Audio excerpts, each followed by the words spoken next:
Herkese merhaba sevgili takipçilerim. Sevda'nın Örgü Evi YouTube kanalıma hoş geldiniz. Bugün sizlere şiş işi bayan yelek örneği anlatacağım.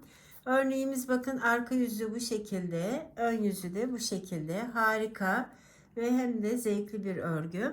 Örgümüz için böyle orta kalınlıkta alize ip kullandık. Nako, alize ikisini de kullanıyorum. Hep soruluyor videolarda. 3 numarada şişim var sevgili izleyicilerim. Şimdi bugün sizlere 2 tane örneğini anlatacağım. Bir örneği için 6 ilmek arasıyla beraber 8 ilmeğe ihtiyacımız var. Yani 8 ilmek üzerinden modelimizi kuracaksınız. Şöyle hemen devam edelim. Bakın modelimizi anlatacağız. 2 tane dedik. Şimdi alt ucuna dilediğiniz, sevdiğiniz lastiği yaptıktan sonra modelimizi bakın arka yüzden hemen başlıyorum sevgili izleyicilerim. Şimdi ilmeklerimi attıktan sonra kenar ilmeğimden sonra iki tane ilmeğimi düz örüyorum. Bakın 2 ilmeğimi düz örüyorum. Bu arası için 2 tane ilmeğimi de ters örüyorum. Tekrar 2 düz ve tekrar 2 tane ilmeğimi ters örüyorum. Bu da örneği için. 2 ara için 6 tane de örneği için. Tekrar şimdi 2 tane ilmeğimi ara için örüyorum düz. Burası arka yüzü. Yine 2 ilmeğimi ters, 2 düz, 2 ters, 2 düz olarak devam ediyorum. Bakın modelime. Şimdi örgümün ön yüzüne geldim. Şöyle kenar ilmeğimden sonra 2 tane haroşa örüyorum. Bakın 2 tane haroşa. Yani bu ters örgü ön yüzde. Şimdi burada örneğe başlıyorum hemen. Örneğimiz bakın şurada. Şöyle yer değiştiriyorum sevgili izleyicilerim. Hemen şuradan 2 ilmeği yer değiştiriyorum. Ve düz olarak örüyorum. 2 tane ilmeğimi düz ördüm. Sonra 2 tane ilmeğimi haroşa örüyorum ortada. Yine 2 ilmeğimi sola doğru yer değiştiriyorum bakın. Onları da düz olarak örüyorum. Arada 2 tane ters örüyorum. 2 örneğin arasında. Şimdi ikinci örneğe geldim. Bakın ikinci örneğe geldim. Şöyle önce yer değiştirdim. Arada 2 tane haroşa örüyorum. Tekrar 2 örneği sola doğru yer değiştiriyorum bakın. 2 tane ters örüyorum ve kenar ilmeğiyle sıramı tamamladım. Örgümün ön yüzü burası. Şimdi arka yüzüne geldim. Arka yüzünde 2 ilmeğimi düz örüyorum. Kenar ilmeğimden sonra. 2 tane ilmeğimi ters örüyorum yine. Yani 2 düz, 2 ters gibi düşünün. O şekilde örüyorum. Aynı birinci sırada başlamış olduğum gibi. Düz ilmekleri düz örüyorum. Ters ilmekleri ters örüyorum. Bakın düz ilmekleri düz ördüm. Ters ilmekleri ters örüyorum değerli izleyicilerim. 2 düz ve kenar ilmeğiyle sıramı tamamladım. Şimdi örgümün ön yüzündeyim.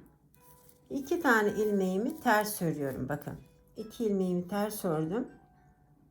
Sonrasında buradaki 2 düzün bir tanesini düz örüyorum. Bir ilmek doladım. Bir düz ve ikisini aynı anda kesiyorum.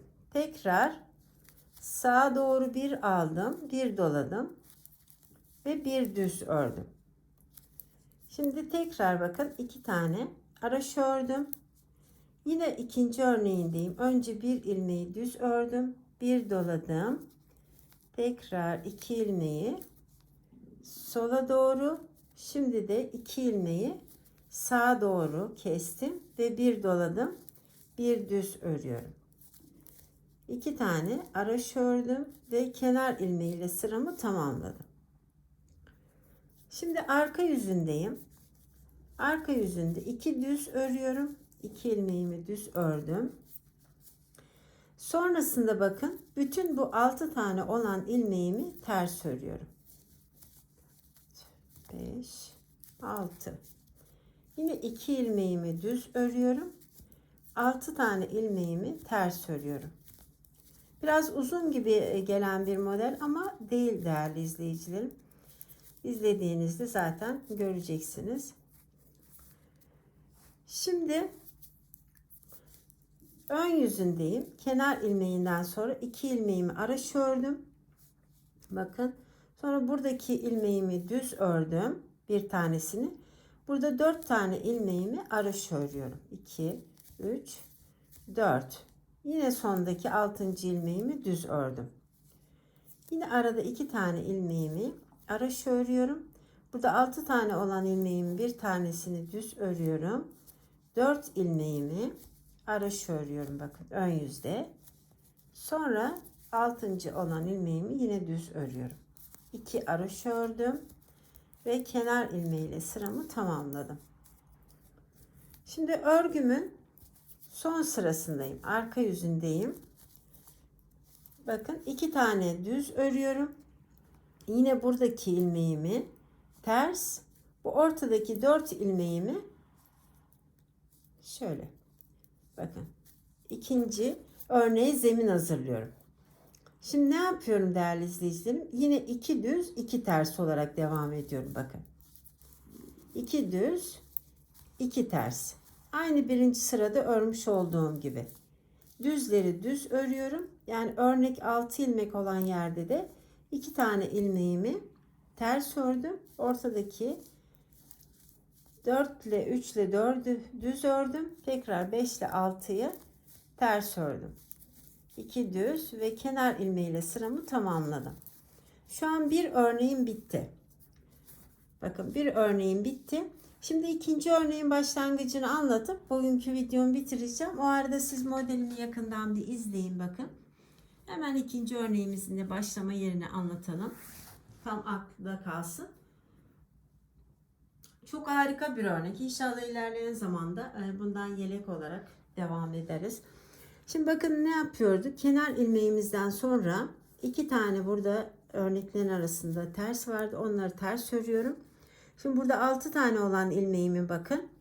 Önce şu şekilde 2 ilmeği sola doğru yer değiştiriyorum. Bakın. 1 2. Sonra arada 2 tane araş ördüm. Yine 5 ile 6'yı sağa doğru yer değiştiriyorum bakın. Onları da düz örüyorum. Arada 2 tane arışan var. Örneklerin arasında. Şimdi yine aynı şekilde bakın. Önce sağa doğru yer değiştiriyorum. 2 ilmeğimi. Ortadaki 2 ilmeği araşı örüyorum. Sonra sola doğru 2 ilmeğimi yer değiştiriyorum. Ve onları düz olarak örüyorum. 2 haroşa ve kenar ilmeğiyle sıramı tamamladım. Bu şekilde devam ediyorum değerli izleyicilerim. Zaten sonrası diğer ilk sırada göstermiş olduğum gibi devam ediyorum. Umarım örneğimiz anlaşıldı. Beni yurt içi, yurt dışı izleyen değerli sevgili izleyicilerime çok çok teşekkür ediyorum. Kanalımıza abone olduğunuz için de ayrıca teşekkür ediyorum. Bizi izlemeye devam edin. Hoş kalın, hoşça kalın. Sevgiyle ve örgüyle kalın değerli sevgili izleyicilerim diyorum.